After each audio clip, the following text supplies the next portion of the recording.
India vs England first test day 4 இன்னைக்கு முடிஞ்சிருச்சு. So day 4ல் நம்ம சொன்ன மாதிரி மேட்ச் முடிஞ்சிருச்சு. பட் இந்தியா ஜெயிக்கல, இங்கிலாந்து தான் ஜெயித்தாங்க. ஓலி போப் வந்து அட்டகாசமாக விளாண்டார் அப்படின்னு தான் சொல்லணும். நேற்று செஞ்சுரி போட்டு சூப்பராக விளையாடிட்டு இருந்தார். இன்றைக்கி கண்டினியூ பண்ணி 196 ரன் அடித்து அவுட் ஆகிட்டார். ஸோ அதுக்கப்புறம் பார்த்தீங்கன்னா லீடிங் 230 ரன் அடிச்சிட்டாங்க. ஸோ அதனால் டார்கெட் 231. ஸோ ரொம்பவே பெரிய டார்கெட். இந்த 4th இன்னிங்ஸில் இந்தியன் பவுலர்ஸ் ரொம்ப மோசமாக ஆர்டினரியாக போட்டாங்கன்னு தான் சொல்லணும்.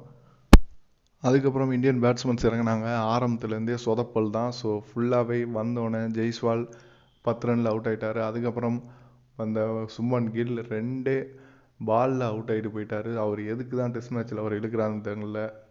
2020 நல்லா விளாட மாட்டேங்கிறாரு, டெஸ்ட்லேயும் நல்லா விளாட மாட்டேங்கிறாரு. ஒன் டேயில் மட்டும்தான் ஏதோ விளாட்றாரு. அவரை பேசாமல் தூக்கிட்டு வேறு நல்ல பிளேயராக இழுக்கலாம்.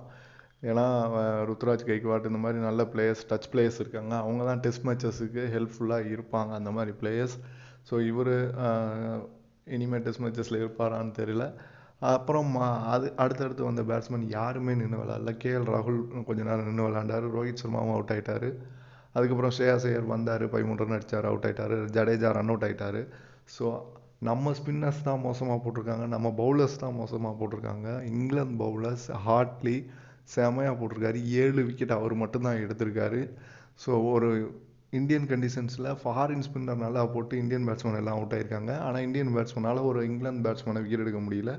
ஸோ ரொம்ப மோசமான கிரிக்கெட், ரொம்ப மோசமான பவுலிங், ரொம்ப மோசமான பேட்டிங். ஸோ அதனால் இன்றைக்கி ஒரு ஃபஸ்ட் இன்னிங்ஸில் லீடு 100க்கு மேலே எடுத்து இந்தியா தான் ஃபஸ்ட் டைம் தோக்குறாங்க. ஸோ ரொம்ப மோசமான தோல்வி. இதை பற்றி நீங்கள் என்ன நினைக்கிறீங்கன்னு கமெண்ட்டில் சொல்லுங்கள். இதான் நீங்கள் நம்ம சேனலுக்கு ஃபஸ்ட் டைம் வரீங்கன்னா மறக்காமல் சப்ஸ்கிரைப் பண்ணுங்கள், லைக் பண்ணுங்கள், ஷேர் பண்ணுங்கள், கமெண்ட் பண்ணுங்கள். தேங்க்யூ.